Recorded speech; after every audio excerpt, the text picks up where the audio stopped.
হাল ফ্যাশনের এই সময়ে নারীদের কাছে সবচেয়ে জনপ্রিয় হচ্ছে হাই হিল। উচ্চতায় বেশি কিংবা কম হোক, সবাই এই জুতো পরে ঘুরতে বড়ই পছন্দ করে। তাই এই নারী ভোক্তাদের টার্গেট করে প্রতি বছরই বাজারে ছাড়া হয় নানা ডিজাইনের হাই হিল।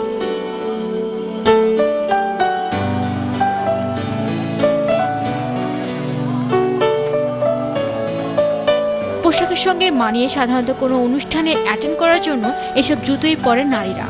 কিন্তু তারপরে যদি কোনো নারী দৌড় দেয়, তাহলে নির্ঘাত কোমর না ভেঙে পার পাবেন না। এত আতঙ্কের পরও জার্মানির রাজধানী মস্কোয় হয়ে গেল হাই হিল পরে প্রমিলা দৌড় প্রতিযোগিতা।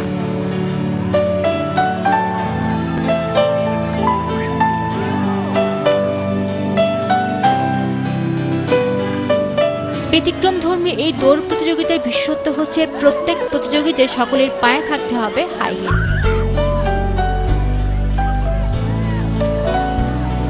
যেন তেন হিল নয়, পড়তে হবে 9 সেন্টিমিটার বা 3.5 ইঞ্চির হিল।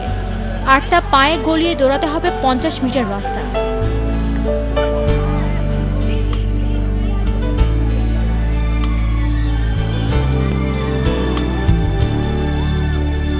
নির্দিষ্ট লক্ষ্যে না পৌঁছানো পর্যন্ত যদি কোনো প্রতিযোগী মাটিতে পড়ে যান, তাহলে সে ডিসকোয়ালিফাই হয়ে যায়।